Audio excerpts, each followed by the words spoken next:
I'm just going to short meditation. I think most of you probably have some meditation practice, but I'll give a little bit of instruction just in case you need that.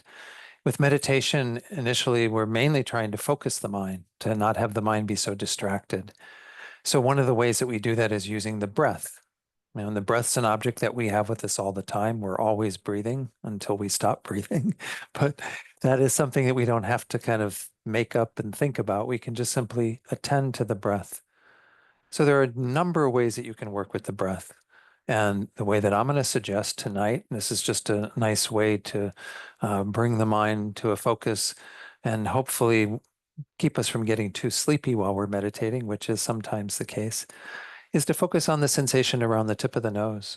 So just inside the nostrils, you feel the sensation of the air coming in as you inhale and then going back out as you exhale. So don't follow the breath all the way in and then all the way out. Just stay present at that sensation around the tip of the nose. And that's the basic instruction. But of course, the mind's going to wander. Suddenly, you're going to start thinking about various other things, or something that happened earlier today, or something you're thinking about in the future. When that happens and you notice it, then just simply try to let that go and bring the awareness back to the breath.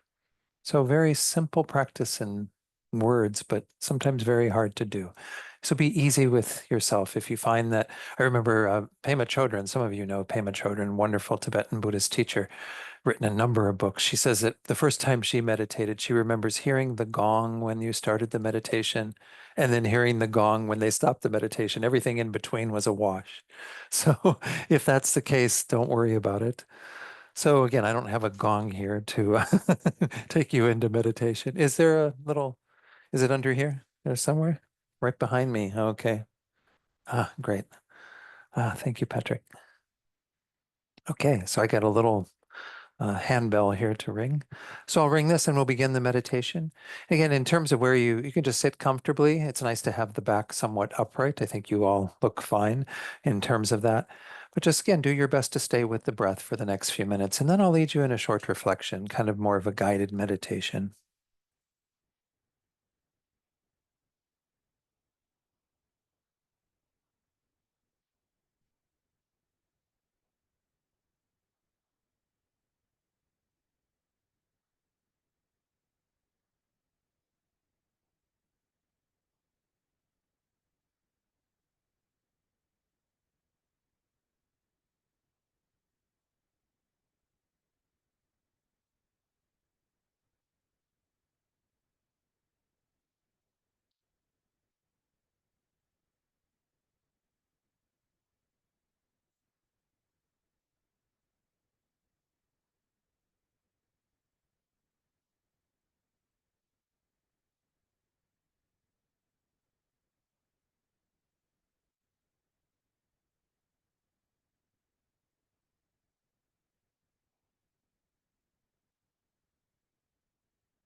So now let's do a short reflection, what we call our motivation. And it's good before we do anything that's about turning our minds towards spiritual topics to really set a good intention, to think about why we're here. And you might bring to mind what it is that brought you to this course, what sorts of thoughts you had in terms of what that might be like for you, what you might get from being together this weekend, talking about this topic. But no doubt we all are starting to some degree from a place of looking at ourselves, wanting more joy, peace, well-being in our own lives, in our own minds and hearts. And there's nothing wrong with that as a starting point, to really acknowledge that each of us desires to have that state of joy and well-being. That's, again, a good place to begin from. But ideally, in this tradition that I teach from in Buddhism, we try to enlarge that motivation. You can think about initially the people that you interact with on a daily basis, family, friends, coworkers, people in your neighborhood. Those people that you know, wouldn't it be wonderful if in some way what you do here this weekend could help them to find joy in their lives, them to find peace, well-being. And you can enlarge it from there and look at the beings who we don't necessarily know, who live in our communities, in our cities, states, even in our country, even in this world. A lot of beings that we don't have a direct connection with, but we know they're just like us. They want to be happy. They don't want to suffer. And wouldn't it be wonderful if what we did here this weekend also became a source of joy for them? And of making our heart bigger by thinking about all these other beings in our world. The ability for us to have some positive effect on them through what we're doing here together this weekend.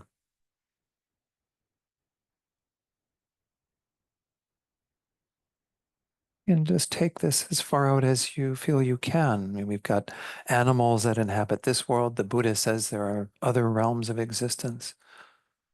Just try to make your heart very vast, holding this desire that what you do in working on yourself, creating the causes for your own joy, becomes a cause to help others to have theirs, whoever those beings might be.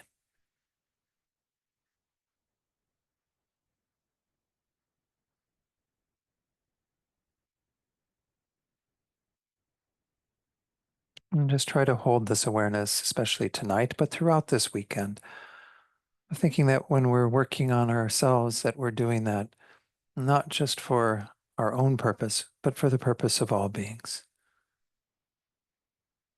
This makes our actions, very powerful. We become like the Dalai Lama and Archbishop Desmond Tutu and having these immense hearts that are embracing the welfare of all beings.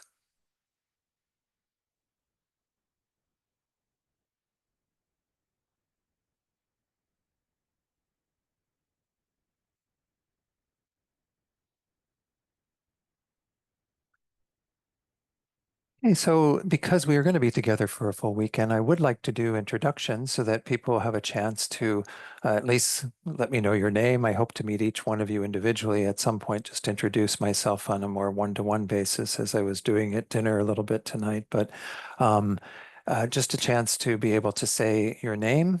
And if you want to say a sentence or so about what brought you here, I do want to be able to work on the material, so I don't want to spend the whole evening doing introductions, but just a sentence or so about why you're here.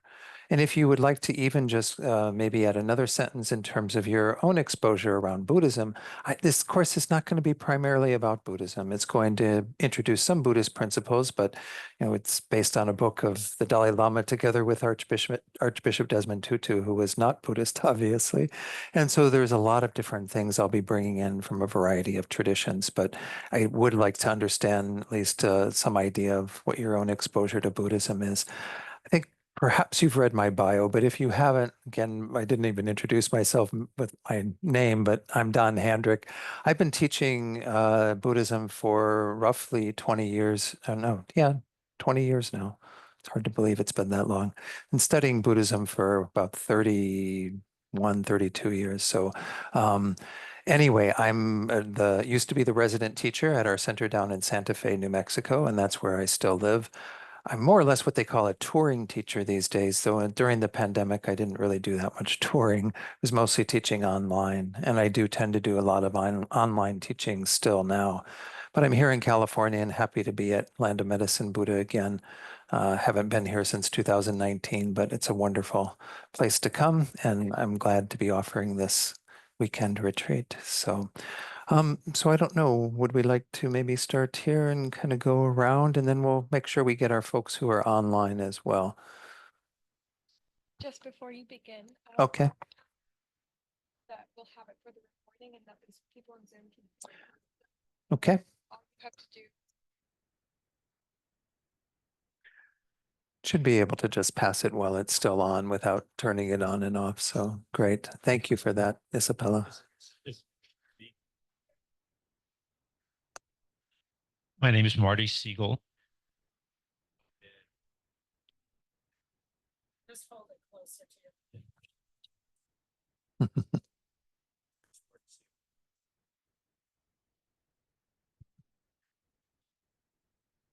Sounds like it's on. My name's still Marty Siegel. And I've been studying Buddhism for quite a while now, not necessarily consistently in time, but for quite a while. And just the opportunity to come here, taking a course with Gendon now, and to be able to come here and work directly with him. And certainly joy is a fantastic topic, and really glad to be here. Great. Thank you, Marty. Good to see you again. Carol Siegel, and I've been exposed to Buddhism for probably a decade, but really amateur dabbler, but I like what I hear. And when Gendon was going to be here, because I'm local, it was a no-brainer. I've had several classes with you, and they're always enlightening. So that's my story. Right. Thank you, Carol. My name is John Deerking. My wife and I had attended some sessions here a few years ago before COVID, and this is my surprise birthday gift. Oh, happy birthday. For her to bring me here again. And we enjoyed the experiences a few years ago very much, and I was very happy, of course, then to find out today that this is where we were coming. Oh, wonderful. Glad you're here, John. And again, happy birthday. Yeah. My name is Carol Curlett. I'm fairly new to all this. I live locally in SoCal, so I come up here a lot to walk and so on. But I began studying about a year ago. I love this book. I just get a kick out of listening to what they had to say in the book. And I've been taking a year-long course in the Tibetan Book of Living and Dying with Rip. And I'm happy to be here. Wonderful. It's good to have you here, Carol. Yeah, that might have been in my little bio. That's the book I started with. But yeah, 30 years ago, 30 plus years ago. Thanks. Yes. Hi, my name is Anju. I've been meditating and going to various retreats for about the last 5 years. And I can use more joy in my life. Who can't? Yeah, joy is a good thing to have more than enough of. Yes, great, Anju. Thank you. Glad you're here. I'm Maria, and I am also relatively new to Buddhism. And this sounded like it was an interesting topic. I was here the other night too, and it was really good. So I'm looking forward to this weekend. Great. Good to see you again, Maria.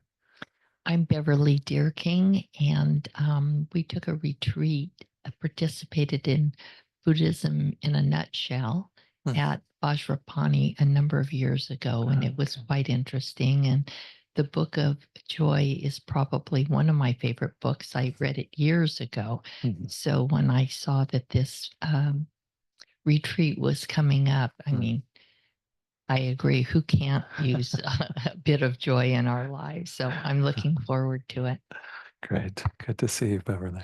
Hello, my name is Elena Chifu, and I'm here because I'm very curious about Buddhism, especially that I'm coming from a country where, Romania, where there was communism and we were not allowed to practice yoga or meditation or other religions. So I know Buddhism is not a religion, it's a philosophy, and I am very curious to learn more about it. And also I know that what I'm gonna be learning these days, all those pillars of joy are gonna be enhancing the quality of my life.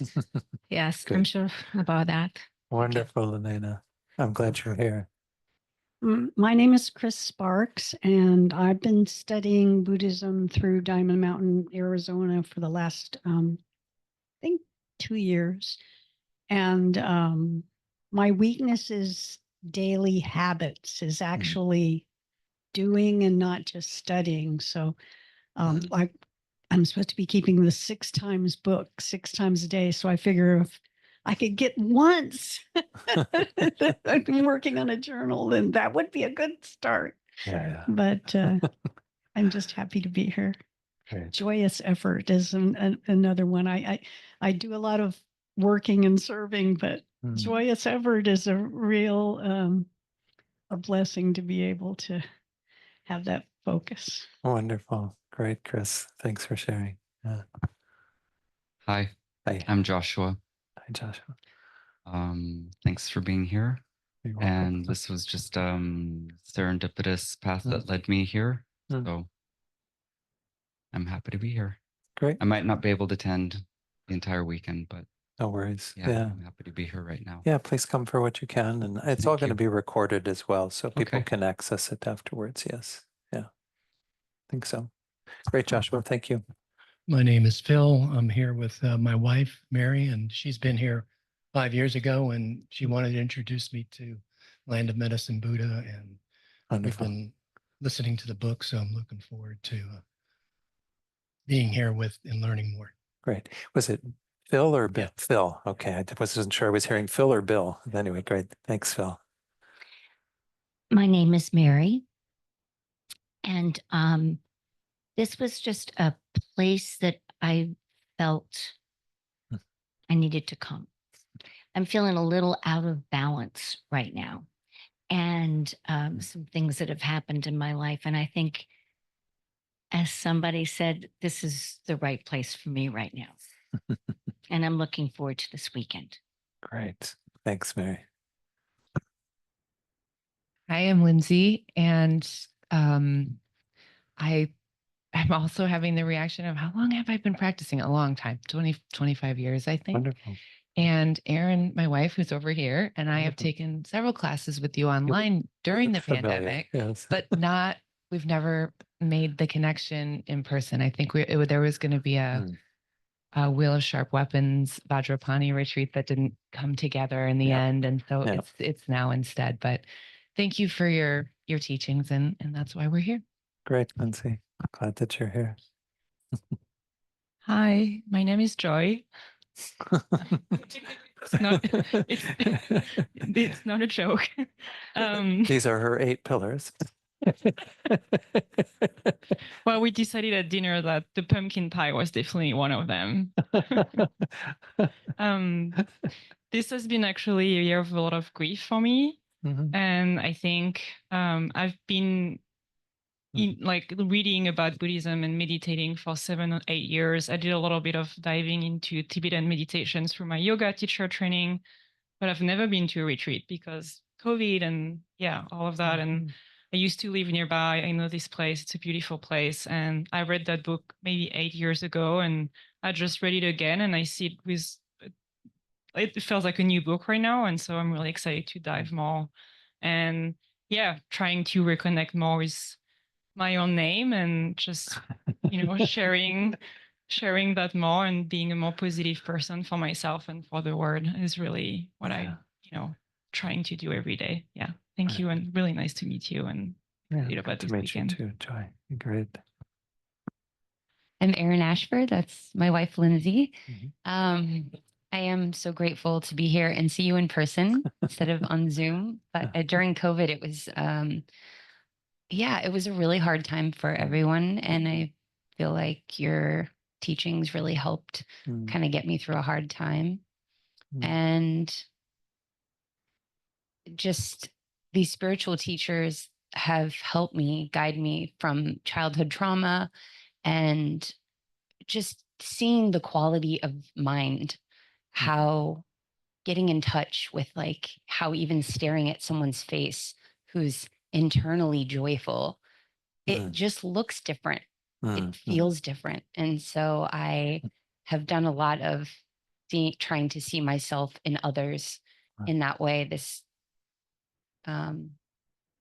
exchanging self with others. And I find that practice really beneficial.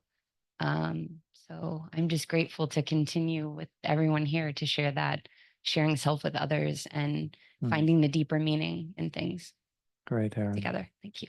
Glad you're here. Did the folks, from Vajrapani or Land of Medicine Buddha, sorry, wrong center, want to share? Yeah, it's got some staff folks here, please. My name is Michael Gilbert. I just started working here a couple weeks ago, and I started studying Buddhism, I guess back around 2003. And I've also studied some other traditions that came back to Buddhism more regularly about a year ago. And have just been fortunate enough to be able to come here and work here and attend some of these teachings. And it's been a great experience so far, and I really appreciate being able to be here. Wonderful. Good to have you here, Michael. And then, please. Hi, everyone. My name is Isabella. I help with the spiritual program coordination here at the center. And wow, I just feel so incredibly blessed to be here and to have such a beautiful person and teacher to guide this enriching experience. So I'm just feel so much gratitude. Thank you all for being here. Thank you, Don, for you. And, Thank you, Isabella. Yeah, I think on the growth. My name is Patrick. I also live and work here. I just came back a couple days ago to stay. I'm working full time and on helping with the spiritual program and some other things. I was here maybe 4 years ago and stayed 2 years. And I was fortunate Don taught then, and I saw the first program that I was coming back was Don teaching the 8 Pillars of Joy. And I was walking with my mother before I came here, and she pointed out this woman that was walking, and one of those people that has bright eyes and smiling like all the time at strangers and just constantly. And she said, "Wouldn't it be nice to have that kind of presence?" And it just prompted me to think about joy. And then this was the program. So thanks. Wonderful. Great, Patrick. Thanks. Let's go online to our folks who have joined here. And if you wouldn't mind putting on your camera when you're introducing yourself, that way folks can see you. I know you didn't get a chance to see everyone else, but nonetheless, maybe at some point we'll try to get everyone in the screen. But please, those of you, just put on your camera. Gilbert? Hello, my name is Gilbert Mendoza. Thank you very much for having us here. I am in Sacramento with my lovely wife, Monica, and I am always looking for new ways to find joy. to be authentic, to find reciprocal connections in this world. And I am just very grateful to share this space with all of you. Thank you very much. Great, Gilbert. And I am Monica. In regards to Buddhism, I've been studying it for about 6-ish months, so definitely new. Land of Medicine Buddha, I've been wanting to visit there for quite some time, and actually I just made a trip there within the past month with my mom, who has cancer. And so I've been dealing with a lot of anticipatory grief with losing her in the near future. And so I saw this retreat and thought, okay, well, I would love to be more joyful in my life as it is, but really just joy is an emotion that you can experience at the same time as grief. And so right now, I mean, every day I've been focusing on joy, as you know, it's something that you can find outside of yourself, and you know, and you can share also with others. So I've been very deeply connected with joy and researching joy and reading this and that for probably the last 3 months or so. So excited to be here and share this experience with all of you. Great, Monica. Thank you both, Gilbert and Monica. Yeah, glad to have you here. And then John, who I recognize from Tupten Kungaling in Florida. Yes. Hi, Don. It's nice to see you again. You're in California though now, yes? Yeah. I am. So I'm in Southern California. I was hoping to come in person, but it didn't work out. But I'm happy that we have the chance to do this online, actually. Great. In fact, I liked it so much, I joined twice on Zoom. I'm also John G. just to use my camera. I'm just using my camera right now. You get twice the joy that way. Yeah. But yeah, I mean, you kind of know, but I started maybe 6 years ago, and some of my first mini retreats were with you, actually, and they were very good. So I'm looking forward to this one a lot, because this book is also a very special book to me as well.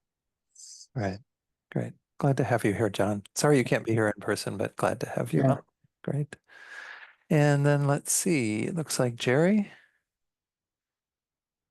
Can you at least come in with to say some things, share some things?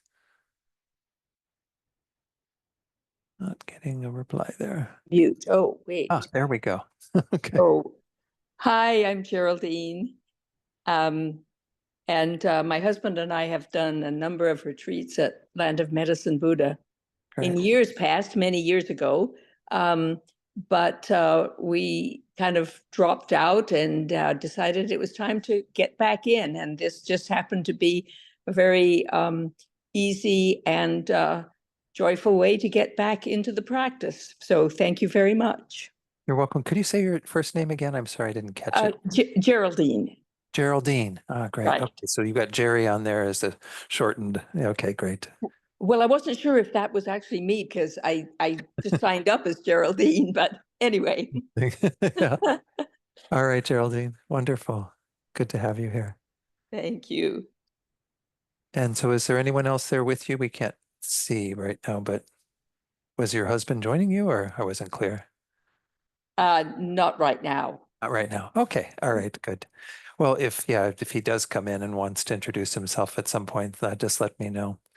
Thank you all for doing that. And again, it gives me an idea of who's all here. As I said, this isn't going to be like a major weekend on Buddhist philosophy, but I will be talking about Buddhist perspectives on these 8 pillars, elucidating to some degree on what His Holiness shares in the book. And I'm glad that a number of you have read the book. I started teaching on this topic probably a few years after the book was released. I sort of spent some time digesting it and looking at it. And then I noticed that I think Venerable Thupten Chodron was teaching on it, and I go, hey, that's a good idea, teach on these 8 pillars. And as part of this, I will have like a whole PowerPoint presentation with probably quite a few slides of passages from the book, and I don't think anyone's going to mind that, but it'll be an opportunity for us to look a little bit deeper at these. And it was brought up, I think, by Chris about practice, that a big part of what I want to do this weekend is give you an opportunity to do a little bit of the practice that will help you have these in your life and be able to take it with you when you leave. To that, I've put together a little handout, and I just want to share that on screen now. Hopefully you were all sent a link. I know Isabella's very efficient, so I'm sure she got it to you with a Google Drive that where I have some documents. And the main document we're going to use is this one that is the summary of this retreat. Whoops, didn't mean to go down so far. And I'll be referring to this frequently throughout the weekend. We have the listing of the 8 pillars. I had some extra space, so I put some lines for notes if anyone's doing a hard copy of that they want to refer to. Then there's the 8 pillars in terms of practices. So I put together at least 2 practices for each of these that I'll be going through. And again, I don't need to spend so much time on that at this moment, but I just want to make sure you know that that's kind of the main document. And then in some cases, because some of these practices might be a little new, I found some resources that can help you to engage in them. But I really want to keep it very practice oriented and not talk maybe again quite as much about the philosophy of all of it as much as how do we actually enact these in our lives. Let me go ahead and start a little slideshow. I don't know if there was anything else I needed to say in introducing this. So we have those wonderful 2 beings there. Unfortunately, we lost the Archbishop a few years back, I think, is when he passed away, maybe a year and a half, 2 years. And as you know, the 2 of them were very, very close friends. The main source, of course, for this retreat is the Book of Joy. You don't feel like you have to have the book or even necessarily purchase the book if you don't want to. I will hopefully give you enough to work with on the 8 pillars, but the book itself, as many of you have already said in what you shared, is really quite delightful. And there's even a film called Mission Joy, which is a documentary that they put together while they were going through these dialogues. As it says on the screen, the book covers 5 days of dialogue that took place in Dharamsala, the home of His Holiness Dalai Lama. And the 2 of them came, as well as Douglas Abrams. Douglas Abrams kind of is the main author of the book and kind of speaks from the first person and then has His Holiness and the Archbishop's comments. So you'll see that as we go through some of the passages. I'm just going to point out that there are 3 main parts to it. There's some additional bit at the end when they went to the children's village in Dharamsala and what have you. But the first one is on the nature of true joy. And that's what we're going to talk about a little bit tonight. And then the obstacles to joy. In presenting this, I decided to skip over that. It's a rather large portion of the book, but I think the obstacles come up as we talk about these, the obstacles like fear and sadness and all the other things that we have some resistance to practicing these ways. And so we will look at them, but we're going to look at them kind of indirectly rather than spending time going through them, because I really want to focus on the third topic, which is the 8 pillars of joy. So again, I'll introduce the subject tonight, looking at what is true joy, and then we'll begin with the 8 pillars. I'm hoping we can get into the first pillar of perspective, which is a really important one to begin with. I really like the way they've structured all of this. I don't know if the dialogues actually were structured that way, but to put this out there, I like to do some creative things, and some of us, think and process things in different ways. If this isn't to your liking, feel free to do something else. If you are going home and you're going to have access to, art supplies and you prefer something that's creative visually rather than a haiku. But a haiku, as many of you know, is a Japanese form of poetry that usually is set out in the Japanese as 5 syllables in the first line, 7 syllables in the second line, and then 5 syllables in the third line. And even though a lot of people, when they teach it, they say, well, just do 3 lines and don't worry about the syllables. I think it's kind of nice to try to fit things in that structure, but you won't get points off if you aren't in that structure. But this is just something that you're welcome to do. It's an invitation.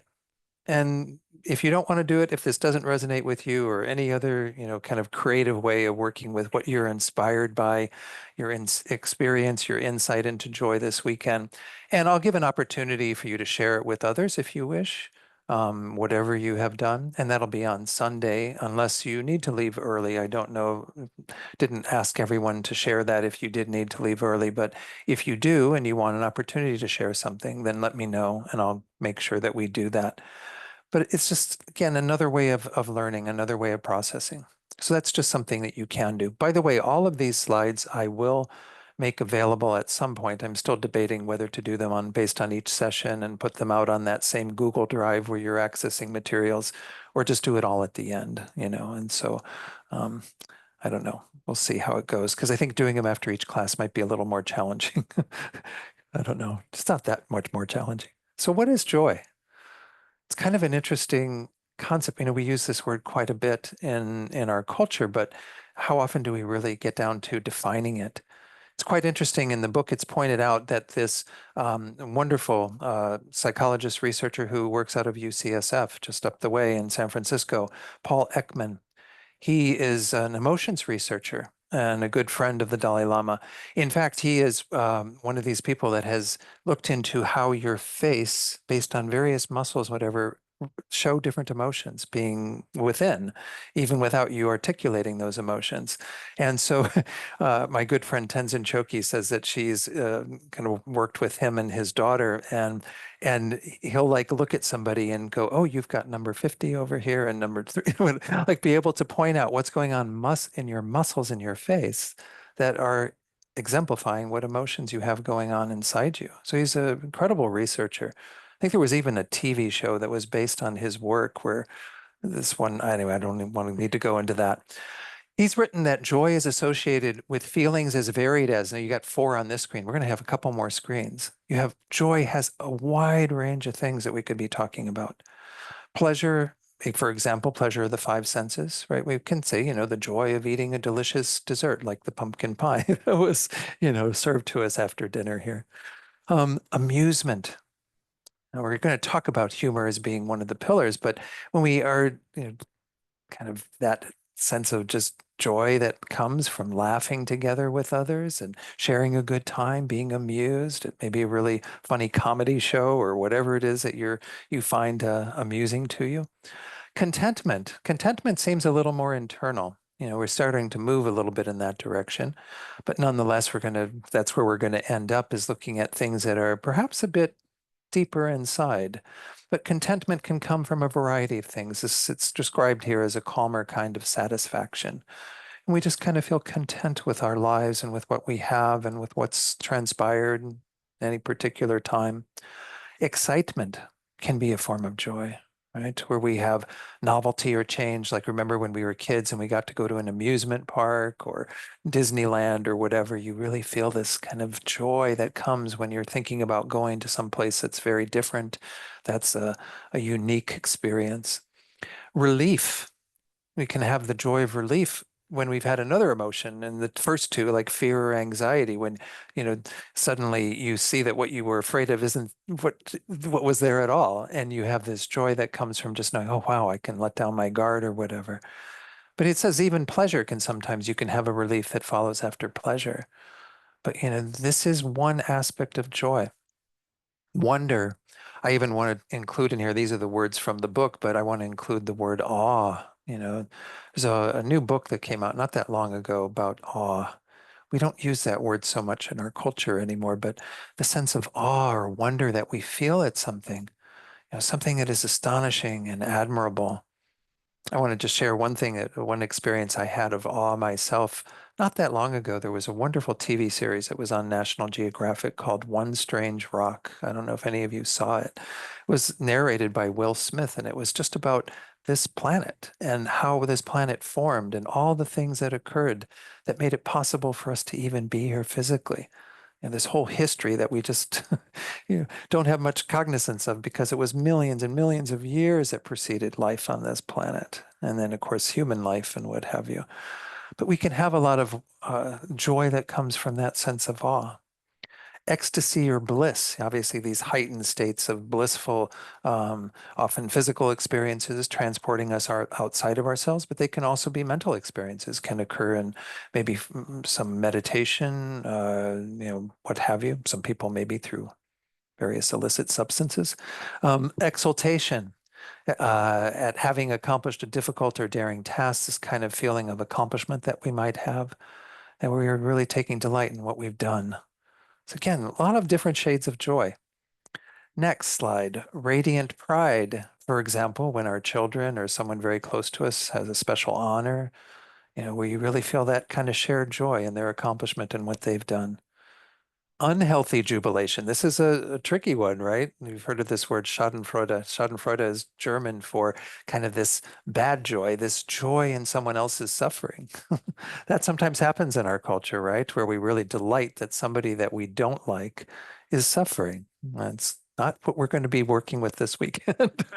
That's not the form of joy that I want you to be practicing, because it's obviously not something that is really healthy for ourselves or for our world. Elevation from having witnessed an act of kindness, generosity, or compassion. I mean, this is one that we know often, right? There's a sense of joy that comes up. I don't watch news that frequently, but sometimes those national news shows, like The Last 5 Minutes, are one of those kinds of stories, you know, where you get that little hit of joy at the end after you got all the misery for the other 25 minutes. So they give you something that's like, oh, wow, you know, I feel really good that people are doing this, that, you know, somebody's attending to the needs of someone else in the world and doing it, selfless acts. Gratitude. Gratitude is actually going to be one of our 8 pillars, but there is a joy that comes with gratitude that is the appreciation of a selfless act of which one is the beneficiary, or many other things that we can have gratitude for. This is just one example again. But this is obviously something where we do tend to have joy associated with that. The joy at being grateful for whatever it is that we are experiencing or have. Now, it's mentioned in the book that this wonderful, should call him Venerable Matu Ricard, he's a monk in the one of the Tibetan Buddhist traditions, not our tradition, but a really amazing practitioner. In fact, you may have seen, let me take it off screen for a moment so the folks at home aren't just looking at slides as well, but there's pictures of him in research. He's one of these monks that they wire up all those little sticky things on his head. He's got a bald head due to being a monk, but they measure what's going on in his brain as he's meditating. They even have given him the moniker of the happiest person on the planet, because they've measured what's going on in his brain, and based on the meditations, he was like meditating on compassion while they were doing this, which is one of our 8 pillars we're going to look at this weekend. And things were off the charts. You know, he was just showing these amazing lighting up of various parts of his brain that are related to having these states of well-being. So scientifically, he's been kind of doing a lot of work helping researchers look at this and the effects of meditation and other practices on our physical and mental well-being. So anyway, he wrote a book that I have read most of. I don't know if I made it all the way through it. It's not a huge book, but for some reason, I just don't think I read that one, you know, cover to cover. It's called Happiness. And in that book, he has added 3 other more exalted states of joy. This is where we start moving into what we're going to be mainly focused on this weekend. Rejoicing, this is a common practice in Buddhism. This is sometimes what we refer to as the practice of immeasurable joy, where we think about someone else's happiness and we generate joy at that. It's a little close to what we saw earlier, that feeling of looking at someone else's accomplishment and really taking joy with them. But this is the joy that comes from anything that we observe, and we kind of see the goodness that people have in their lives. They've got money in their wallet, in their bank account, or they've got, you know, the food in front of them, or whatever it is that they have. And we generate joy at that. Just taking delight in other people's good fortune and in what they've been able to create. It's really quite a nice practice to do. And we can even do that with ourselves. It says here, someone else's happiness. That's again an example. We can rejoice in our own good fortune. And that's a bit of what gratitude is too, to some extent. But nonetheless, to be able to look at what we have and to feel really good about it. Maybe I'll even lead a short meditation on that I just was exposed to fairly recently, that I think is quite nice to do, to recognize what we have that we often are oblivious to. Kind of falls into that category of gratitude, but nonetheless has its own sort of flavor of joy. The next one on the screen is getting us a little deeper. Delight or enchantment these are the words given to this, but the description is really quite nice. A shining kind of contentment.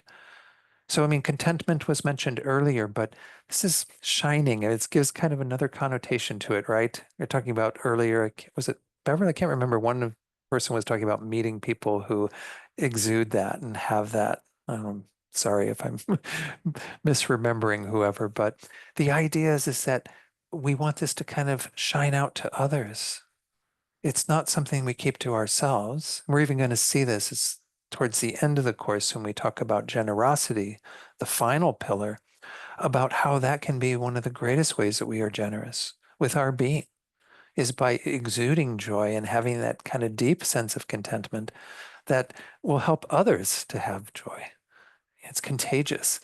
And they often talk about how, well, mainly again, talk about His Holiness the Dalai Lama. I've had many teachings from him, and he's an amazing being. They say that whenever he teaches at various venues, he doesn't do that as much now outside of India because of his health. He's, getting into his late 80s, and it's just very hard for him to, get around and what have you. So, but they say that when he goes to these places and they get these really like big people that are security people, men and women that are just kind of like, and they will just soften in the Dalai Lama's presence. They have this kind of stern look and they just melt.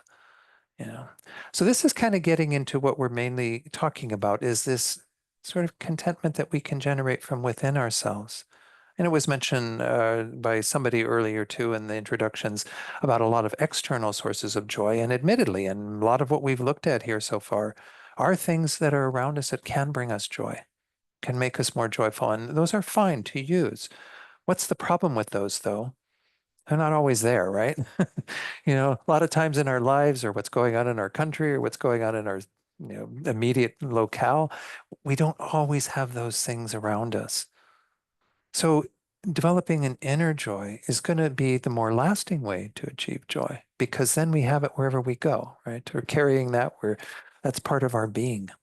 The final one is really what we're going for here, is this spiritual radiance. This is a beautiful kind of form of joy, a serene joy born from deep well-being and benevolence, and becoming this kind of inner kind being that is just in a state of well-being and not really being upset or disturbed by what's going on around us. Because again, that's the other side of relying upon things outside of us to give us joy. Well, there's a heck of a lot of stuff out there that's giving us the opposite or trying to give us the opposite.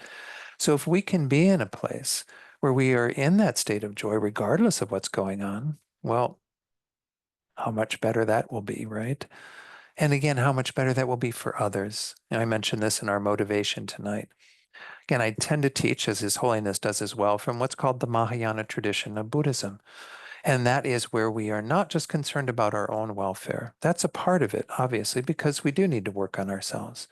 We do need to find more joy in our own hearts, but we want to become a source of well-being for others. And that's the level we want to aim for. And I don't think that that's foreign to other spiritual traditions. Don't get me wrong. I don't think this is like a Buddhism, Mahayana Buddhism doesn't have a monopoly on that concept.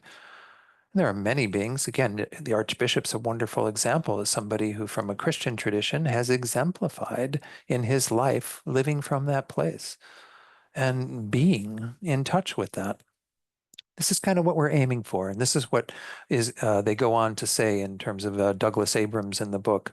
Joy certainly does embrace all of these human experiences, but lasting joy, joy as a way of being that one witnesses in these two, is probably the closest to the shining contentment or the spiritual radiance that is born from deep well-being and benevolence.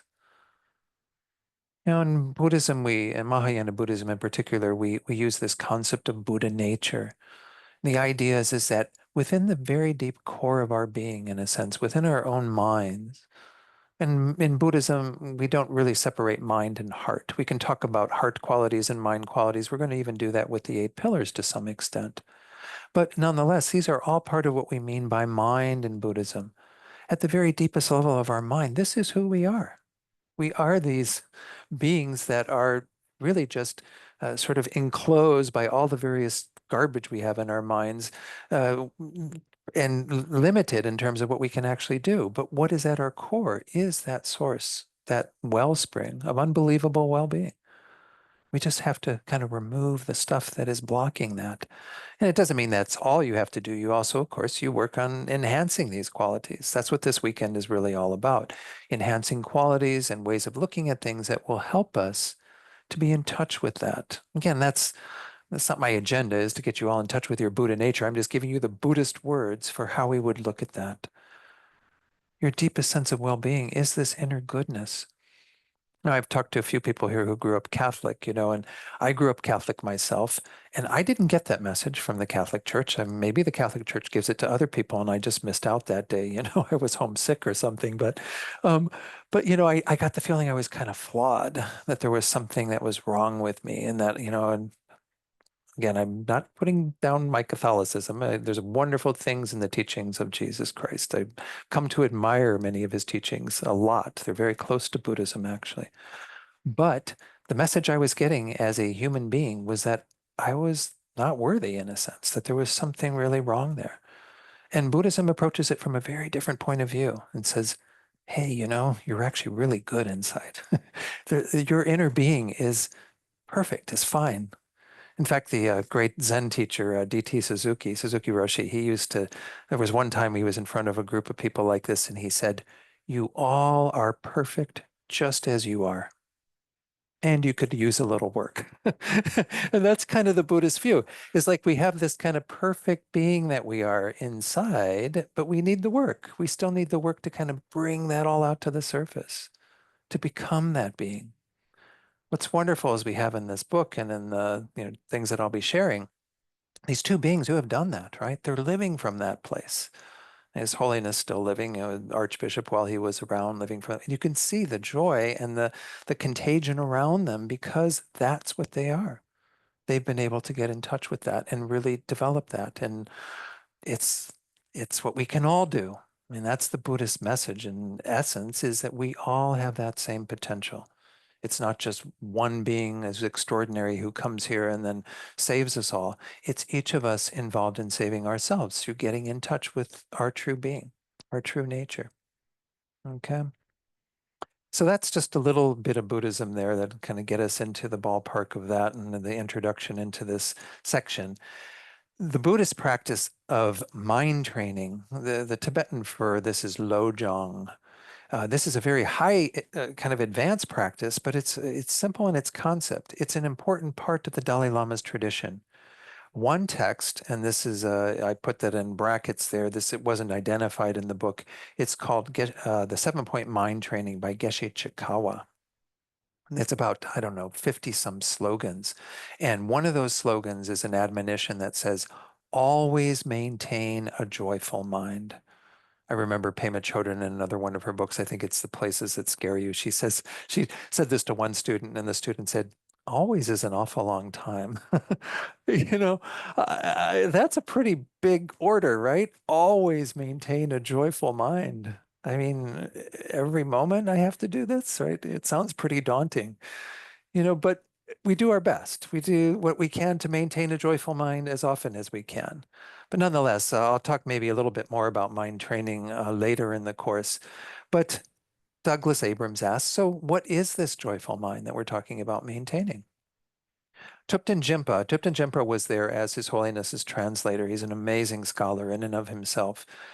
He wrote a translation and commentary on that text by Geshe Chikawa that was just mentioned and explained that joy is our essential nature. This is what I was just pointing out, something everyone can realize. We could say that our desire for happiness is, in a way, an attempt to rediscover our original state of mind. To kind of get back in touch with what's underneath the surface there, what we really are. We get so caught up in all the superficial stuff and all the crazy stuff that's going on in our minds, and we don't think that what's at the basis of our being is something that we can really trust in at that level and abide in at that level. Just takes a bit of work. And this is work that gets us in that direction. Whether you're Buddhist or not isn't important. Whether you just recognize your own human potential to do this. Now, Buddhism would say all beings have that potential, but not in that particular life, because Buddhism does teach that there's, rebirth, that beings go through life after life. And when we get an opportunity like we have in this human life, we've all been born here in this human life, according to Buddhism, due to our own good past actions that have ripened into this state. Well, we have an amazing opportunity with this human intellect, human mind, to be able to do this work. So I'm just kind of throwing that out there as well. This is something that we can accomplish, regardless of what your beliefs might be or whatever, to try to work on getting more in touch with that essential nature, that joyful state of being that's there at the core. So Douglas Abrams then says, it seems that Buddhists believe that joy is a natural state, but that the ability to experience joy can also be cultivated as a skill. These are my own kind of emphases that I'm putting on with the making some of those words bold-faced. This is something that we can cultivate as a skill. It's a bit of that thing we're holding earlier with the quote from D.T. Suzuki. Yes, we're perfect as we are. There is that inner core of well-being, but you do the work to help bring that out and also to, in a sense, remove what is blocking it. You know, in Buddhism, this is the main part of our practice is we're working on diminishing the negative states of mind, the things that block all of that, such as anger and greed and jealousy and all these horrible things that, are sources of problems in our lives and in our world. And we're replacing them with the positive states of mind, which are antithetical to them. Like, how can you have hatred in your mind if you're cultivating love? These two are diametrically opposed. To have a mind that loves others, that wants them to be happy and wants them to have the causes of happiness, is opposed to wanting them to suffer, wanting them to have horrible things happen to them. We can't hold those two states of mind together. It's a very similar concept we're going to be working with this weekend. And we're not going to talk as much about the opposites of these things. We're going to focus on the positive things and really try to enhance our practice of that. But naturally, the negative thing gets reduced. The more that you are in a state of kind of generosity, which again will be the last of these pillars, the more that you have that mentality that fills every part of your life, well, then the less you're going to be miserly, the less you're going to be holding on to everything with a greedy, tight mind, right? So this is the idea behind these. We work on the positive qualities to try to remove what are the negative tendencies that we have. That is really the core of all Buddhist practice. There's a lot of other stuff that comes in, especially in Tibetan Buddhism, but that's really the essence of it, to work on our minds to do that. And that this weekend is a part of that. Again, not purely Buddhist, it's practiced in many other traditions. So how do we do that then? Found this wonderful picture of His Holiness whispering into the Archbishop's ear, what is the secret? What's the secret mix here, to get this special joy that we can be in touch with. So the Archbishop talks, he says, as we said right at the beginning, joy is a byproduct. It's not that you set your mind, as he says here, and say, I want to be joyful. I want to be happy, clenching your teeth with determination. He says, actually, that's the quickest way of missing the bus. You can't get up every day and say, I'm going to be joyful. I'm going to be joyful. I'm going to be joyful. You have to do what brings joy. Right? It makes sense. Joy is a byproduct. It is something that will come when we start doing that, in engaging in these activities. So if joy and happiness are byproducts, the question follows, well, what exactly are they byproducts of? We have a natural kind of chain of questioning here. Where does it come from? Well, let's take a look. As our dialogue progressed throughout those 5 days, Douglas Abrams says, we converged on 8 pillars of joy. Again, this isn't from a Buddhist sutra. This isn't, the Sutra of the 8 Pillars of Joy, that he taught when he lived 2,500 years ago. These are modern masters, His Holiness and the Archbishop, who are sitting down and coming up with things that they feel are relevant for our world to bring more joy into people's lives. And they divided them into 2 main sets. Again, I mentioned earlier that mind and heart in Buddhism are really combined, but we can still talk about certain qualities that are more about the mind or the thinking, the intellectual side versus the heart, which is the more emotional, resonant side of our being. The 4 that we're going to look at first are perspective, humility, humor, and acceptance. And the 4 that are qualities of the heart are forgiveness, gratitude, compassion, and generosity. So again, I'm not going to describe these now because this is the content for the whole weekend, is to look at these and to become familiar with what they are. And again, the practices that can support it, developing those and what have you. And I might point out before we get too far into looking at this in the practices is that don't think that because I've put together particular things, some of those do come from the book. There's a wonderful section of the book that does give practices around each of these. And I have pulled a few of them from there, but I've also pulled from some other sources. But don't think that by any means I've exhausted the ways that you can practice these things. There are many other ways out there, and feel free to, research around and internet and what have you. And there are many, great resources by people who do research on these things as well. It's quite interesting, the whole field of positive psychology, as I know, again, I've never studied Western psychology. One of my faults in some ways, because here I am teaching on Buddhist psychology, but I don't really have a good understanding of Western psychology, but it has tended to be more oriented at pathology, at, what is wrong with people's mental health, and then trying to address it from that point of view. But this is quite a few decades now that positive psychology has been adopted as an important part of good mental health for everybody, regardless of whether you have what is identified by the, association or whatever as being pathology, or whether you're just a person going about your daily life. Positive psychology is adopting these types of attitudes and thoughts and ways of living so that we can have more well-being in our lives.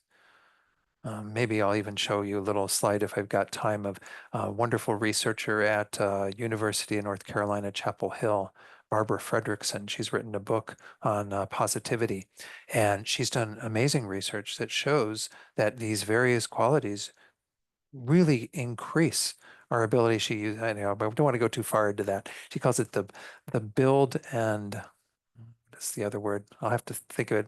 Anyway, it makes you these qualities become exponential. You start creating them and they start becoming much, much, much greater in our lives. Kind of reach this point where you kind of surpass what you would think is possible. So positive qualities are definitely the source of well-being, and we need to have techniques to adopt them. And this is what I'm going to be presenting to you mainly, even though, again, we'll look at a number of other teachings given by His Holiness and the Archbishop on these topics. But really, how do we practice these? How do we bring these into our lives? All right. So first one, I want to get into this one first. At the beginning of each one, I put together a little cartoon. I found a cartoon on the internet and okay, we have, some of you have seen this before. You've got the one guy who's on the island on the left there, and he's been on the island who knows how long. He looks kind of skinny there, right? And he's so excited to see a boat, right? From his perspective, the guy in the boat out there is just the best thing he could ever see. Whereas the guy in the boat, who's been probably out there for a while on the right-hand side, he's so excited to see land, right? So I don't need to explain it necessarily. Sorry, I went into that mode, but this is showing that our perspective is a major part of how we experience the world. How are we looking at things? And I can't help but touch on what's going on in this country. I mean, we're in a time where we're less than a month away from a national election, where you have a lot of stuff being generated in the media and in our way of relating to each other. And maybe some of you have been blessed to be able to shut it all off and not have anything to do with it. And that's wonderful. I applaud you. But, for many of us, perspective is a really key thing to work with through all of this, through the election. Whatever candidate or whatever side you're on, or however you want to look at it, you really can gain by having a healthier perspective. And so maybe we'll touch on that as we go through this. But, obviously they're teaching it from just a general way of how we look at our lives. What is the perspective that we have on the meaning of our lives and what we are here for and how things are? Buddhism is very much about perspective, and some of what His Holiness shares is actually drawn from Buddhist teachings. But he says here the first of these 8 pillars concerned our perspective on life, our ability to reframe our situation more positively. A healthy perspective really is the foundation of joy and happiness, because the way we see the world is the way we experience the world. I do work with students occasionally. I don't betray their trust or confidence by talking about them, but certainly I do see in many of the people that I talk with that they gain a perspective on themselves that is very hard to break out of sometimes. We were just talking about the perspective that we might have from different spiritual traditions that we might have practiced that made us feel less than or not worthy or inferior or whatever the case might be. Those things often carry over throughout our whole life, where we feel that is what defines us. Perspectives have a huge role in terms of how joyful we are, how much we are kind of going about life in a more lighthearted way, an easygoing way. And some people feel like life is an incredible burden And every day is just a challenge to get up and to do whatever they need to do. How horrible, how awful that that is the case for them. But again, it really comes down to perspective. How are you looking at life? What is life about? Why are you here? What is the kind of the game plan, if you will? So this is a big one. Let's go on to read a few more words of what is said in the book. Changing the way we see the world, in turn, changes the way we feel and the way we act, which changes the world itself. Really, we are the creators of our own world in that way. Buddhism talks about other facets. I won't get into all that tonight, but we are the creators of the world that we experience because the lens of our perspective gives us what we experience then. So if I experience everybody as somebody who I distrust or am fearful of, well, then that's how I go down the street. And everyone I see, I might have that lens through which, again, I see them. Just using it as an example. And he says here in quoting the Buddha in this wonderful collection of sayings, the Dhammapada, it says, with our mind, we create our own world. That's why when you look at somebody like the Archbishop or Dalai Lama, you can see the world they're living in is a very different world than a lot of people in this world. And I know that Dalai Lama has just as many worries. Came up frequently in this book. Those of you who've read it know that he talks frequently about the pain he experiences for the people of Tibet. He's there in Dharamsala in the Himalayas, and many people make that arduous journey out of occupied Tibet to gain freedom in India. And he meets with them and is just blown away by the suffering they've had to deal with in his home country that he's now in exile from. So it's not like he has this rosy, wonderful, great, well, everything perfect in his childhood sort of thing. At a very young age, he had to, abandon his people and try to set up his government in another country and deal with all of that. I mean, really challenging stuff he's had to deal with. But he hasn't changed in terms of becoming a bitter person. And when he talks about the Chinese, he usually talks about them with compassion rather than anger. So he's got a different perspective. He's looking at this differently. He's not looking at it in the way that the ordinary world looks at it. So these are the sorts of things that we need to examine, and we need to see, well, is there something to be learned from this? From just changing our perspective is already a pretty major step. For every event in life, the Dalai Lama said, there are many different angles. When you look at the same event from a wider perspective, your sense of worry and anxiety reduces, and you therefore have greater joy.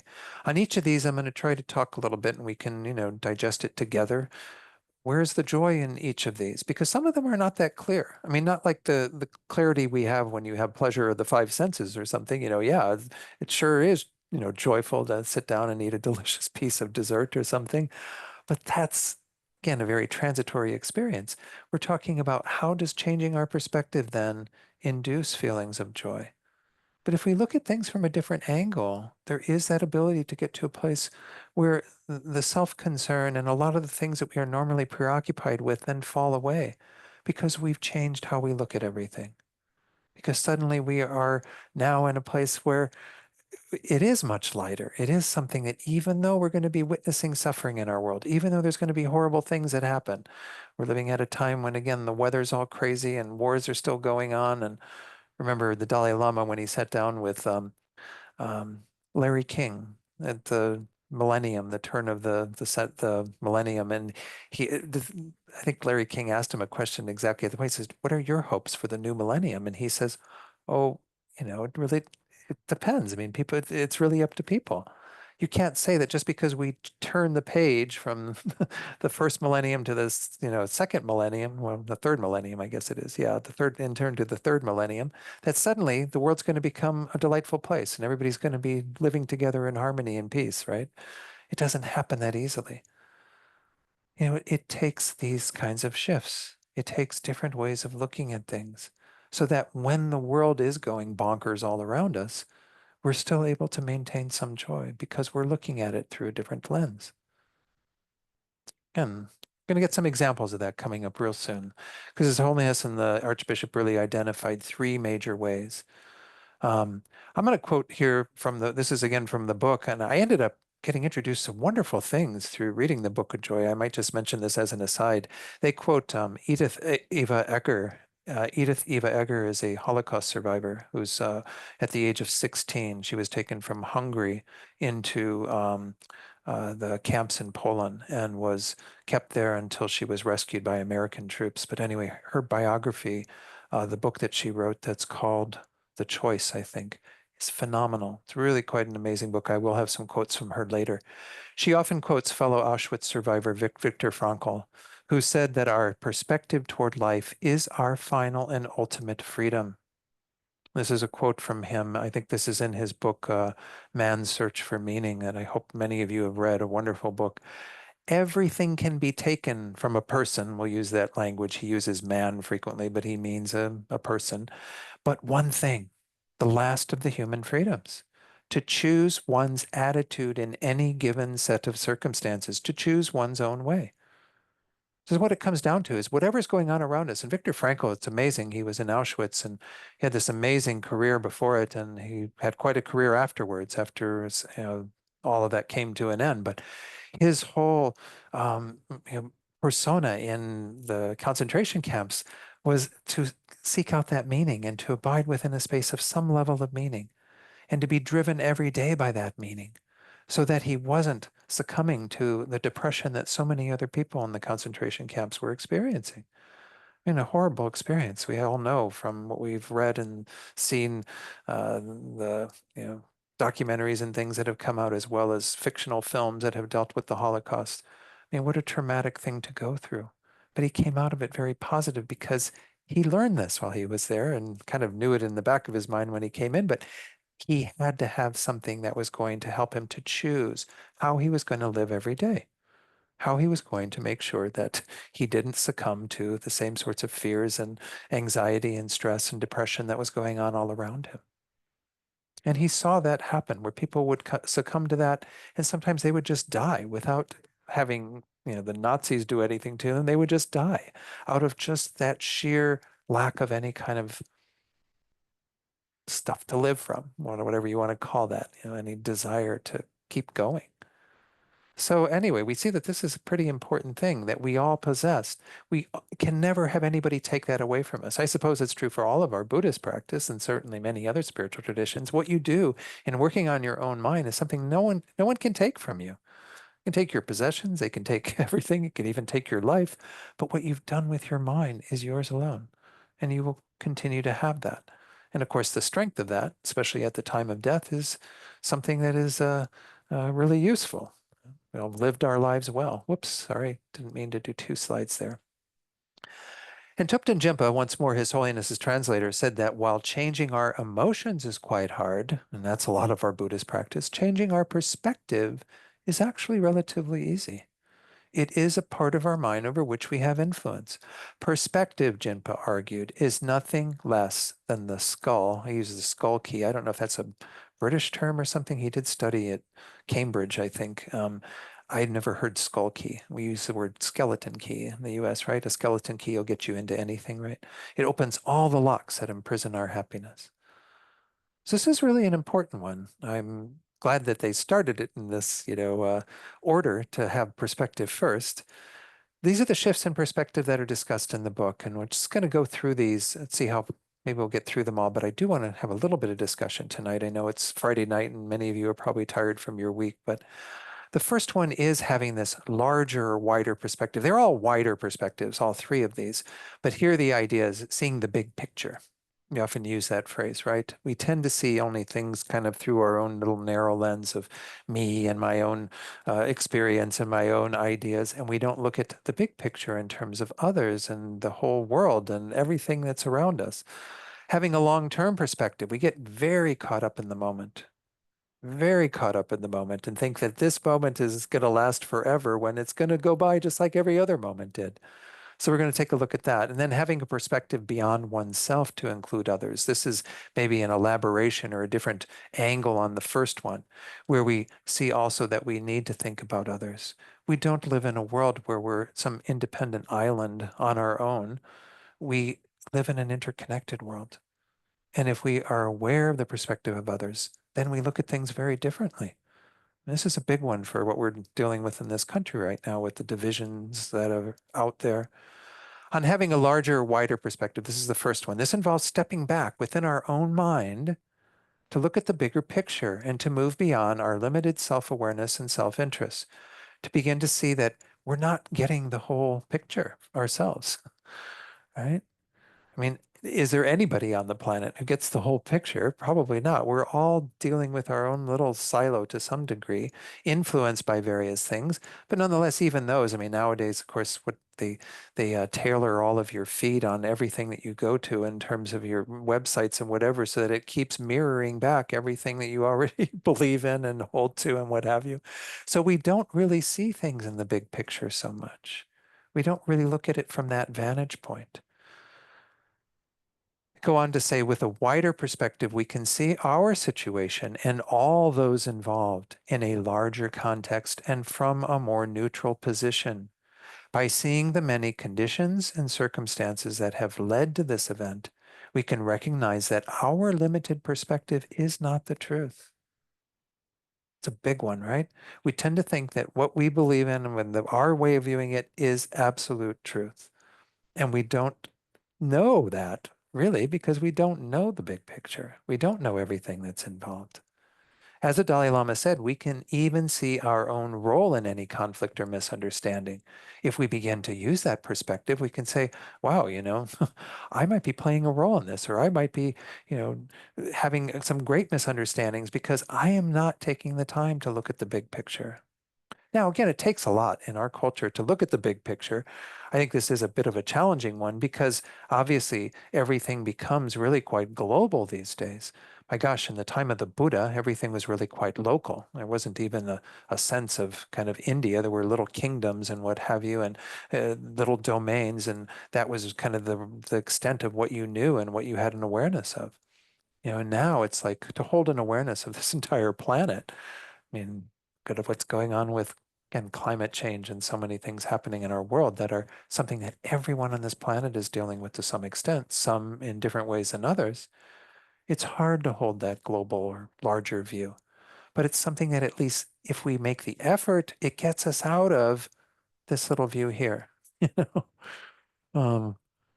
Anyway, I think you get what I'm talking about with this one. There's just a few more slides on this, and then we'll go on to the next one. I think this is actually the final slide. You all heard this when you were kids, probably the six blind people that are all getting a different part of the elephant. An elephant's kind of interesting because it does have a lot of different parts to it. Like the guy in the front there of the elephants, he's got the point of the tusk and he goes, oh, that's a spear. An elephant is like a spear, and then the one's that grabbing the ears on top there and it's like a fan and so on. So anyway, this is just pointing out that when you're sort of blind to the big picture, you only know it from your own little vantage point, right? And I can say, as Americans living in this country, each of us is having our own experience of what it means to be American, right? That is limited to our own vantage point and where we live, the people around us, the work we do, the things, again, that influence what we think and what we see. And that becomes the whole picture for us. And that becomes, again, our truth. It's not the whole truth, though, because this is a huge country with a lot of different things going on in it, and a lot of different locales and a lot of different cultures. And when you get globally, well, then, oh my gosh, you're expanding that exponentially in terms of the number of cultures and ways of looking at the world, the ways of thinking about things.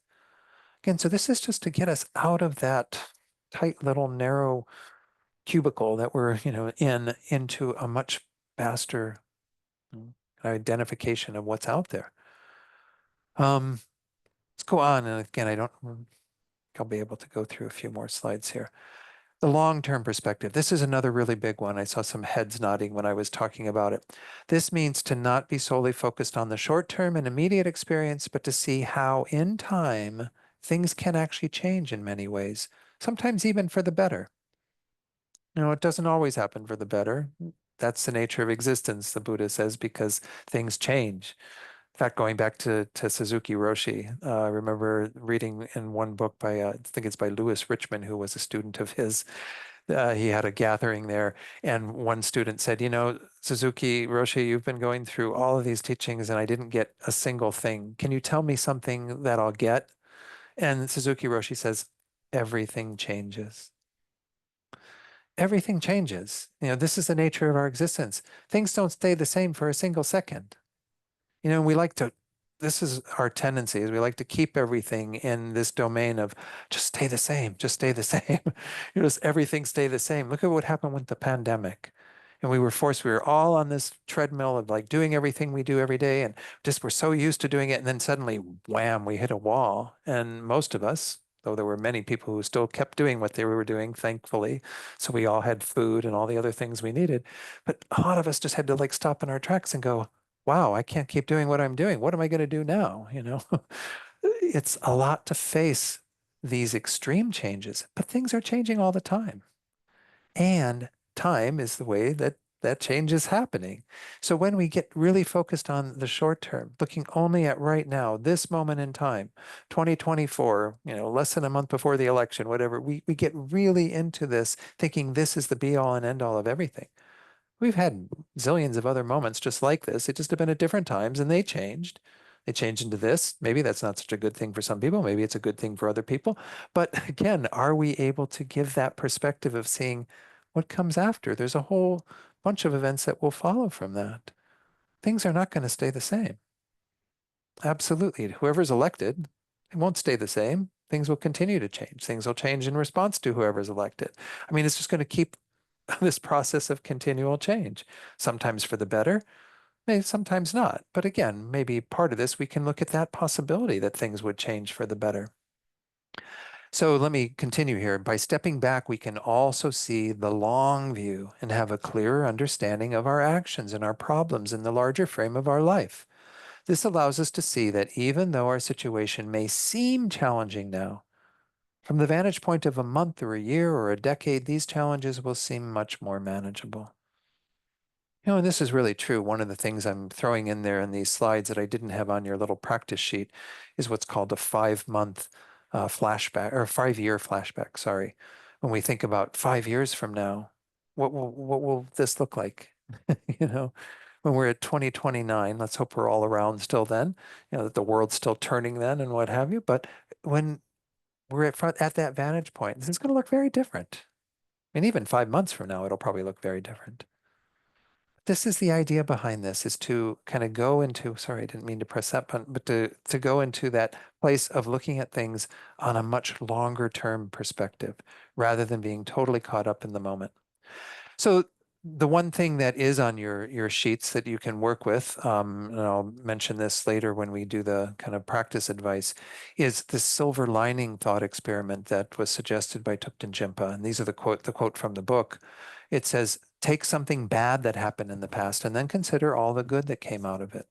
I would hazard to say that every one of us has had at least one of these in our lives. If you haven't had one, I'd be surprised. We've all had something that happened to our lives that at the moment we thought, oh, this is so horrible. How am I going to deal with this? What is my life going to be like, you know, when this is over? And it actually ended up being better. Something positive, a silver lining came out of that. I mean, even from before I met Buddhism, I tried to have this perspective. I was living up in San Francisco, and I remember there was one time when we got the notice from our landlady that we had to evacuate in 30 days. You know, she just decided she wanted to get the house and redo it or do something, I don't know. And you get 30 days in San Francisco to find a place. This was the early 80s, mid 80s. So it's a lot different than it is now. I mean, oh my gosh, you could see your rents go up, you know, astronomically now if you went from one place to another. But you know, I looked at it and I go, hey, this is a chance to find an even better place, right? This is a chance to make a new home in another place that will be even better. And that's what happened. I'm not saying it always happens, but there are these times in our lives where we can look back on something that we go, wow, that was really a tough time, but actually I learned a lot. Or I maybe got some new friends or people that came into my life because of that happening, or whatever the case might be. You know, I lived in San Francisco, obviously during the AIDS epidemic, and lost many people very dear to me, you know, through the AIDS epidemic, and somehow I survived. It was a tough time to live in the city. And it was year after year after year. It wasn't like oh, just one little event, but it was something that gave me incredible courage and incredible connection to people. And it's, I think, part of my finding Buddhism came out of that, was that I was able to be with others from a space of deeper compassion because I saw more suffering. I was around more suffering. I was suffering myself from the loss and grief that I was experiencing. So I think once more we can see that whatever's going on in our lives, there can be silver linings to it. And sometimes we can even create that. We can even be in charge of that and saying, I refuse to let this drag me down into depression and whatever. I'm going to look at it from the point of view of what can I gain from this? What can actually be something positive? And I know people don't like to necessarily hear that advice. I wouldn't advise you going to someone who's newly grieving a loss and say, you know, you need to look at it from the positive side and what's going to be wonderful about having this loss in your life. That's not the right thing to say at all. You have to acknowledge and honor that people are in a very difficult space when they're going through a tough time. But over time, that may happen for them. And that we can certainly use for ourselves as kind of steering ourselves in the direction of that silver lining. But it's just an interesting way of looking at it, to be able to say, how many times in my life have I actually found that something that was really quite challenging and difficult ended up being something I can benefit from, something that I really gained a lot of qualities or various other aspects of my life that improved on the basis of that happening. Let's kind of, I think we're going to stop there. I don't think I have, maybe a little bit more. Yeah, that's right. I threw in this 5-year flashback. I actually haven't taught on this as part of this course. I like this little exercise. It comes from a book called Practicing. It's a little kind of ebook, very small ebook called Practicing Emotional Intelligence. Most of you know this phrase. Daniel Goleman, I think, is the person who may have coined it. I know he does a lot of writing and research on it. The idea is that we tend to think intelligence is only something that's based on knowledge or, you know, IQs and what have you that are measuring a form of intelligence, but we have emotional intelligence too. Anyway, in that Joshua Friedman says, try creating a 5-year flashback. Imagine you're looking back on this moment from 5 years in the future. I mentioned this earlier, right? What are the options your future self can see? Which of those options will contribute to something that still matters in 5 years? You know, what is it that you're doing based on what's happening right now? By practicing this reflection, you'll build the muscle of taking perspective. You'll find that you're better able to recognize the small stuff, you know, and don't sweat the small stuff, they often say, right? And let it go. And even just in the moment to say, okay, this is happening right now. How much will this matter in 5 years? Some things may. I mean, I'm not saying everything is in that category. It's not going to matter at all in 5 years. But it's good to discern what is and what isn't in that category, or at least give some thought to it, because otherwise we get totally caught up in the small stuff. This is a tendency we have, I think, in our culture. This will give you space to focus your energy and attention on what's most important to you and to our shared future. Having that perspective, I think, is really important. Yeah, let's stop there for the night. What I would like you to do, and we'll have a little discussion in a moment and open it up a bit, is to try to work with this idea. I know it's going to bed soon and might not have a whole lot of like awake time, but even in the morning before we start, just think about this and think about perspective and what role it plays in your own life right now. What are the perspectives that you have? If you brought a journal or you'd like to journal during this weekend, maybe take that as a question. You know, what perspectives are guiding your life? How are they influencing the way that you see what's going on in the tighter circle of you and your family, friends, whatever, and then in the bigger circle of your community, the bigger circle of the nation, the world? How are you seeing those things? And what impact is that having on you? Is it causing you more suffering or more joy? It's a big question, right? Let's open it up and see if there's anybody who would like to share anything. Again, we've got the microphone for folks here in the Gompa. If there is anyone at home who would like to share, maybe put up your little icon that's at the bottom under reactions. You can do your little raise hand thing, and then I'll know to call on you. All right. Anyone like to share anything from tonight? Just have a few comments before we close. No one. Everyone's tired.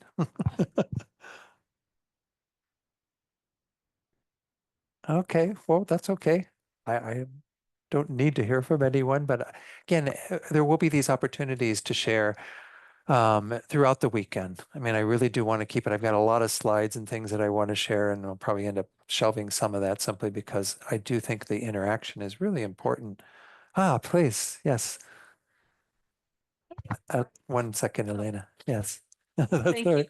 I was thinking that if you feed your body garbage, your body becomes garbage.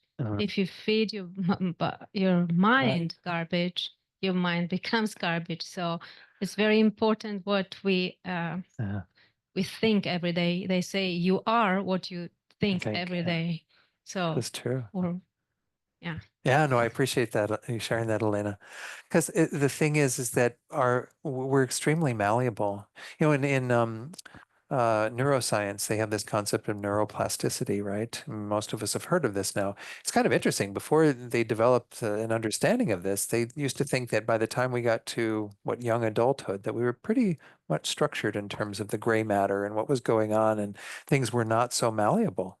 But they say it's extremely malleable throughout our lives, that we can change neural pathways in our brain even, which is not the mind, by the way. In Buddhism, we would say that works with the mind. Mind is not a physical thing in Buddhism, but nonetheless, the way we think through our mind, the thoughts we entertain, the things we bring in through our senses and that we digest through our thought consciousness and what have you, all of that affects even our brain. It becomes hardwired into who we are to some degree. And I don't like the phrase hardwired because it's not all hardwired. It can always be changed. But we become what we think, and how we look at the world.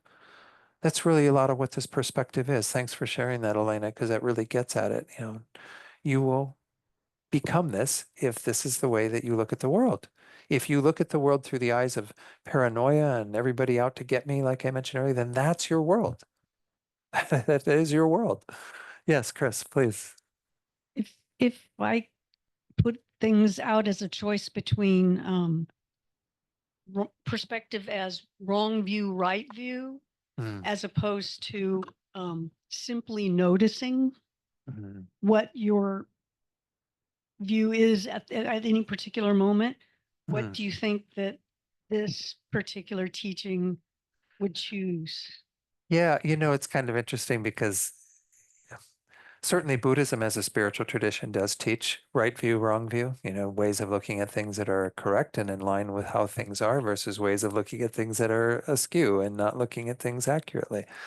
So it gets to be hard to, because I don't, even with that, and certainly with the comments I've heard from His Holiness the Dalai Lama when he's looking at other spiritual traditions, is to not hold so tightly to that and have this kind of attachment to view, because that can become a problem on our path as well, where we think we're absolutely right and everybody else is wrong. It's called exclusivity. We've got the right path, everybody else is kind of screwed up.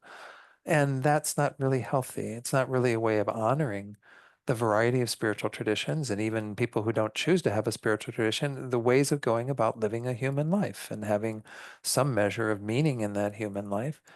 Nonetheless, I don't want to make it to like black, where there's no black and white at all, because there are certainly things that are meant to be kind of avoided and that are harmful in and of themselves because they just don't create positive things out of them. Again, people can have experiences and maybe through their own thoughts generate some good thoughts that go on beyond that, but they generally have to deal with suffering. I'm talking about things like war, and the ways that people harm others and harm, the world that we live in and what have you. We have to hold on to some level of right or wrong, right view, wrong view, what have you, about how to go about living a human life. But obviously, in our day and age, that's gotten to be many ways thrown out as well. People are doing what they want to do, saying what they want to say, and don't seem to be a lot of common guidelines that we're all sort of buying into in the way of looking at the world, our views of the world, and how to be a human being in this world. But I think there are some things that we could say are definitely better for not just the individual, but for the collective beings that are here. So, yeah, I think it's a tricky one. I do a lot of interfaith work in Santa Fe. Been since 2011. I've been working with the Interfaith Leadership Alliance and sitting down in a room like this with people from all different spiritual traditions. And I find it one of the richest experiences that I have in my life because I'm not in this little silo of Buddhism, Buddhism, Buddhism, and only thinking from that lens, but actually hearing what other people think and how they look at their spiritual tradition. And frankly, I'm always impressed at being with others who are as passionate about their spiritual tradition as I feel I am about mine. And I don't want to ever deny that the way they see things and what they're holding is wrong or is an incorrect view or something. But I mean, I wasn't, Yeah. I mean, I think there's morality, Yes. but I was more thinking like wrong view is more like blaming others for your problems, not Yeah. that person's right and that person's wrong. But there's a Sure. And so again, in things like blaming others for our problems or other things where we tend to get into, kind of a judgment. And again, in Buddhism, we would, as you know, kind of reframe that and say, well, yes, they're involved in some experience of our problems, but we're also involved and it's an interdependent thing and what have you. So I suppose that, there are things that will be distorting how we relate to others that can be views that we should abandon, that we shouldn't really hold to. Um, but again, are those universal? Like, and that's kind of what I was getting at. Is there a universality to some of that? And I think what's nice about the way that they're presenting in the book is that I think those get to be a bit universal, like looking at the big picture rather than through a narrow lens, because I do think that is kind of an across the board, maybe there are exceptions here and there, but generally, most people look at things from a very narrow perspective rather than the wider perspective of the big picture. We certainly get very time focused and so on. So I think we have to, again, maybe find those views that can be held more universally, that can be adopted and embraced so that everyone can move in a more secular way as opposed to something that is more defined by a spiritual tradition. Yeah. Thank you. Thanks for bringing that up. But yeah, I've benefited so much. I really encourage most. I don't know, again, everyone's background in terms of your spiritual tradition, and maybe some of you have dabbled in a lot of different traditions and have a good kind of wide range of things that you're aware of. But I think it's really helpful, to not feel like this is the only way, this is the correct way, because that's just going to cause problems. We start looking at other people with more judgment and really feeling like, again, we've got it figured out and they don't. That's really not a very healthy way to go about living our lives. So, all right. So I think maybe we should conclude. It's getting rather late. We're about 8 minutes, 10 minutes after what we needed to, when we needed to finish. I always like to conclude every time that we're together. We'll maybe not do this throughout all of tomorrow. We'll probably definitely do it at the end of tomorrow. At least have a few thoughts at the end of each session where we think about what's transpired over this last hour and a half and kind of think about, again, coming in here, sharing a bit about yourself, hearing a bit about what true joy is, dabbling in this first pillar, this pillar of perspective. And just feel really good that you've done this. You've come here, taking part in this, wanting to engage in this material, to learn more about these pillars of joy. And then, in a sense, bring that energy to the same kind of motivation that you had at the beginning, wanting this to be a benefit to both yourself and to all beings. We use this term dedication in Buddhism. The idea is that we bring a thought of sort of sealing all that positive potential, all those good thoughts that we've had, so that they bring forth that result. And we can even think about sort of sending it out if you want to visualize all this warm feeling you might have in your heart from anything that's transpired tonight, just sending it out so others can experience it as well. How wonderful it would be if everyone, not just those on our side of the fence or having our particular point of view, but all beings could experience that same sense of joy and well-being. Okay, again, thank you for coming and taking part in this course, and I hope that it is of great benefit to all of you. We'll start again at 9 o'clock tomorrow morning. We've broken things up a little bit to give some time in between to digest things and work with things. But yeah, I was thinking that if you wanted to, and this is, I know that there's quite a block of time in the afternoon where we don't have anything going on. I was going to say, I don't think there's anything happening in the Gompa here at around 3 or something, but if any of you would like to come in, I'll mention this again tomorrow and just have a little discussion, discuss whatever you want to discuss. I can give you some prompts if you'd like, but I think it's really useful. I mean, in Tibetan Buddhism, many of you know in the monasteries, they use debate. If you've ever seen the videos of the monks doing this debate, and now the nuns as well doing this debate, it's really quite energetic, and it's an amazing way to learn things. And I've only dabbled in it. I can't say I've had the experience of these monks. But we don't do that in the West so much, right? We digest material through discussing it with others. In the monasteries, they say you get half of your learning from debate. But in a lot of Buddhist centers, we kind of come, we get the information from a teacher like this, and then we just go home and digest it on our own. It's really helpful to talk to others. And as much as you can, I know that when you sit down for lunch and breakfast and dinner and whatever, that you want to get to know who else is here and have those kinds of sharing, that's okay. But maybe also talk about the material, talk about what you're learning and share and hear what other people are hearing. It's quite interesting that everyone can sit in the same teaching and have different things that they hear, different things that might resonate with them that you might not have picked up on because it wasn't what you were here for or what you feel like is drawing you in. So I really encourage you to do that, and maybe we can do it as a semi-formal thing, maybe from like 3 to 3:30, 3:45, and then we'll meet again at 4. But again, I'll mention it tomorrow. So please, everyone, just go back to your rooms and things. I need to get my computer all taken care of. But again, rest well, and I'll see you in the morning. Probably, I don't know if I'll be down for breakfast or not. They were very kind in giving me some wonderful berries and yogurt and stuff. So I may just eat my breakfast up there, but I'll see you at 9 here. So thank you all. Thank you all at home. Appreciate you being here as well. Okay. Bye-bye. Thank you.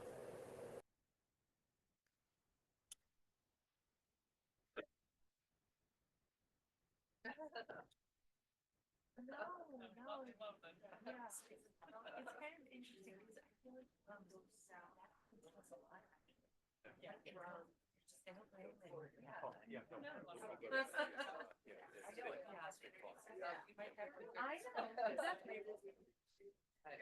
know.